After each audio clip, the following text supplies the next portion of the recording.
color? Money. What is color? This one.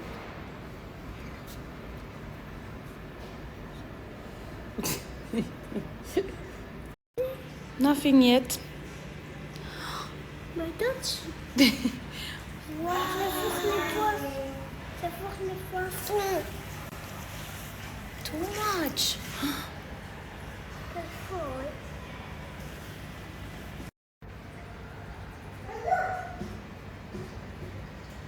Les filles, tout à l'heure, en déposant Mani à l'école, je suis rentrée. Je vous explique.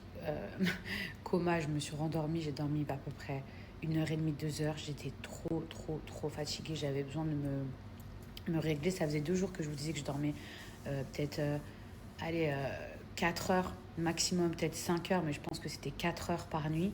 Et hier, en fait, j'étais vraiment fatiguée. Je pensais que j'allais encore tomber à genre 10 heures du soir et tout, mais je me suis peut-être endormie vers 1h du matin. Et donc 3 jours d'affilée, c'était juste...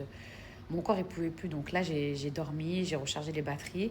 Mais maintenant que j'ai un petit peu dormi, je sais pas si j'arriverai à dormir ce soir. Je sais que pour dormir, il existe des compléments alimentaires. Après, je veux pas tomber dans un truc d'addiction et tout ça. Mais paraît que le magnésium, le soir, ça permet de relaxer les muscles et d'avoir un sommeil un peu plus profond. Ça, c'est les compléments que j'essaye de prendre à peu près tous les jours. Je prends pas tout ça, mais c'est ce que j'essaye de faire. Ça, c'est le premier truc que je prends le matin. C'est mon collagène, les filles. Ça reste au frais. Il me semble que ce sont des algues. Simos Gel. Donc voilà, il y a plein de minéraux. C'est pas très bon, mais voilà. Ensuite, ça, c'est du fer. Surtout quand vous buvez du matcha, les filles. C'est super important pour éviter d'avoir une carence en fer. Oméga 3, je mange pas assez de poisson, donc important. Ça, il n'y en a quasiment plus. K2, D3, très important cette vitamine. En fait, elle regroupe plusieurs vitamines, ça évite de prendre 150 compléments. Vitamine E, très bon pour la peau avec le zinc. Mais bon, le zinc, c'est vraiment par cure. Et ensuite, après manger, j'aime bien prendre ça. Très important pour les intestins. Ça, donc, c'est mon collagène. Donc, c'est du collagène animal. Ça m'évite tout simplement de le prendre en gélule ou en poudre, de devoir le mélanger à un smoothie. Alors les filles, j'ai pas beaucoup de temps. Ma fille, elle est en train de dormir et Mani, il est à l'école. Et là, je suis en train de faire une sélection d'articles. Et de la même manière que je prends du temps pour faire les courses, je prends du temps pour chaque sélection que je fais, que ce soit des vêtements, que ce soit des produits pour la maison, que je vous présente en collaboration. Je passe autant de temps, je cherche autant que si c'était pour moi-même sans être une collab. Vous voyez ce que je veux dire? C'est-à-dire, j'essaye toujours de chercher, par exemple, la dernière veste qui sera à la mode, quelles couleurs vont s'assembler, si c'est des trucs pour la maison, qu'est-ce que j'aurais réellement acheté si c'était avec mon argent et pas une collaboration. D'où le fait que ça prend autant de temps et d'où le fait que, en général, ça vous plaise, ça vous plaît ou ça vous plaise. Parce que je le fais vraiment, enfin, j'essaye de le faire vraiment bien. Je vous ai parlé de mes dents. Et je sais pas si on m'a mis les yeux, mais j'avais 2 dents provisoires. En gros, là, j'ai mes dents, mais j'avais 2 dents provisoires en attendant de pouvoir poser. C'est pas vraiment des facettes, c'est des veneers, parce que je n'ai pas allumé mes propres dents. Et figurez-vous que mes 2 dents, elles sont tombées de devant. Là, je suis sur l'ordi parce que c'est beaucoup plus pratique pour travailler, tout faire les sélections, machin. Moi, le service dont je vous parle, alors les filles, je savais pas qu'en France, on pouvait... Enfin, je sais que par exemple, à Paris, à Auchan ou des trucs comme ça, je sais qu'on peut se faire livrer à partir d'un certain montant, il me semble. Je sais pas si... Ouais, je pense qu'on peut commander en ligne et tout, parce qu'à l'époque, j'avais déjà vu.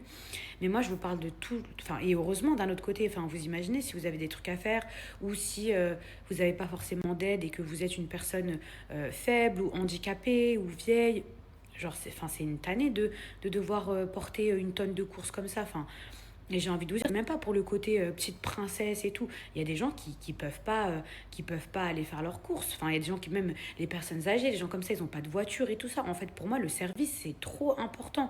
C'est pas que pour les feignants ou pour les bourges, c'est pour les gens qui ne peuvent pas forcément ou se déplacer, ou pour les gens tout simplement que ça arrange. On parle du service en général à Dubaï qu'on ne retrouve pas en France. Quand on arrive à l'aéroport, Déjà, moi, en tant que maman, il y a des poussettes qui sont disponibles à l'aéroport. C'est-à-dire que vous venez d'arriver, vous pouvez prendre une poussette parce que des fois, il y a des poussettes qui ne correspondent pas aux normes que vous ne pouvez pas prendre dans l'avion. Par exemple, tout le monde n'a pas une poussette yo-yo, etc. Donc à l'aéroport, vous avez des poussettes qui sont à disposition, aller-retour. En tout cas, quand vous arrivez à l'aéroport euh, de Dubaï, Abu Dhabi, etc. Après, je ne sais pas si c'est partout comme ça aux Émirats, mais je pense que oui. Donc, à l'aéroport, poussette. Quel soulagement pour les mamans. Enfin, je sais qu'il n'y a que les mamans qui comprendront ça, mais quel soulagement. Maintenant, également, vous êtes là avec vos enfants, machin et tout ça. La poussette, truc. Moi, j'ai déjà essayé de porter de tirer une valise avec la poussette de Mani. Bah, j'y arrive difficilement parce que j'ai deux bras, mais je ne sais pas si vous avez déjà essayé de pousser une poussette avec une valise. Mais alors, deux valises, on oublie. Il faut le chariot, il faut le truc, il faut... Je ne sais pas comment vous expliquer, mais à Dubaï, et ben ça, c'est un truc vraiment... Je sais que si à chaque fois que je vais enfin ailleurs dans le monde et tout ça, rien que quand je vais en France, ça me manque. Le service, les poussettes. Euh, on vous aide à prendre votre valise. Si vous le désirez, attention, c'est un service qui est payant. C'est pas gratuit. Vous arrivez à Dubaï, vous voulez quelqu'un vous aide à porter vos valises, à pousser votre chariot jusqu'à votre voiture ou votre taxi pour vous aider. Certes, c'est payant, mais ce service est disponible. En France, il n'y a pas ce type de service. Ou alors, je crois que ça coûte, je crois, hein, dans les 100 ou 150 euros, si je vous dis pas de bêtises. Ou si vous voyagez en business ou un truc comme ça. À Dubaï, je crois que ça coûte entre 15 à 25 euros. 15 à 25 euros pour vous aider avec votre valise, vous porter vos bagages, les emmener jusqu'à votre voiture, si ce n'est moins.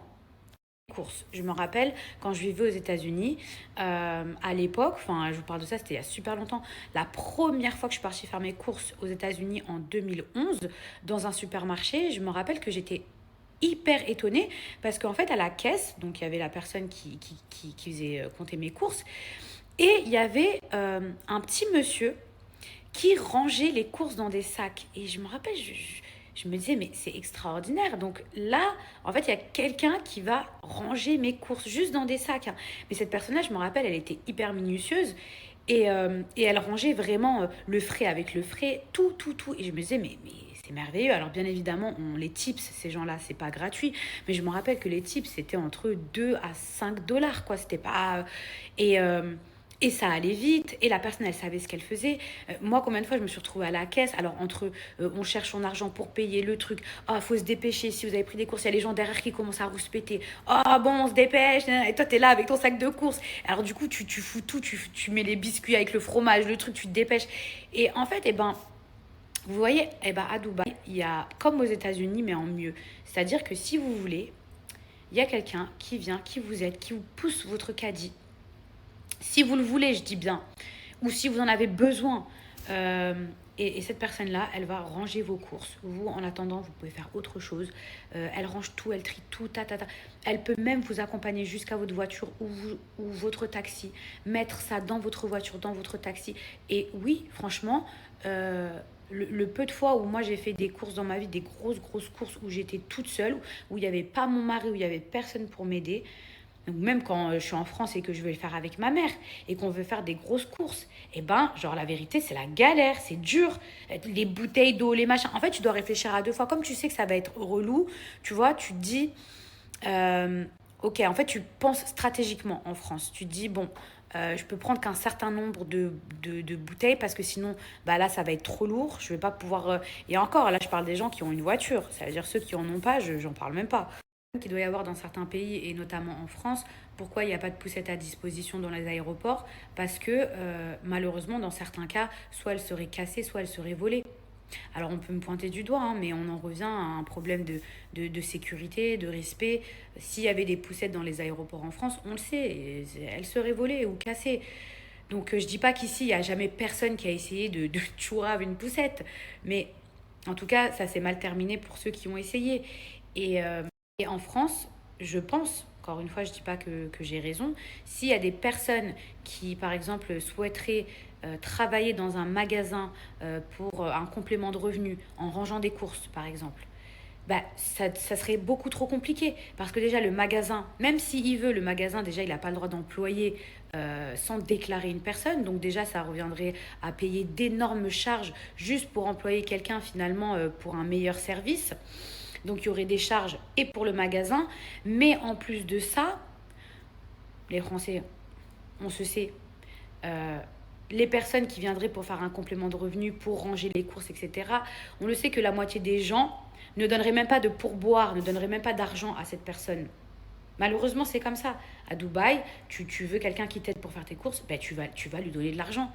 C'est normal, tu as voulu ce service. Mais c'est normal dans la tête des gens. Tu peux pas dire à quelqu'un, viens m'aider et tu lui donnes rien. Aux États-Unis, quand il y a le petit monsieur qui te fait ça, etc., ben, tu lui donnes quelque chose. Alors, je dis pas qu'aux États-Unis, il y a tout le monde qui le fait, mais c'est dans leur mentalité, ils le font. Mais en France, le français, alors peut-être parce que vous allez me dire plein de raisons, oui, mais parce qu'on galère, parce que oui, et ça, j'entends tout ça. Mais le français, il donne pas de pourboire. C'est dans la mentalité française, les Français, pas tous, je généralise pas, mais les Français en général, ils ne donnent pas de pourboire. Donc en fait, même s'il y a une personne qui viendrait à travailler et que le magasin l'a déclaré, etc., les Français ne donneraient pas de pourboire. Donc il faudrait que ce soit un service en plus payé par le magasin. Encore une fois, des charges énormes. Donc ce type de service-là, malheureusement, on ne peut pas l'avoir en France.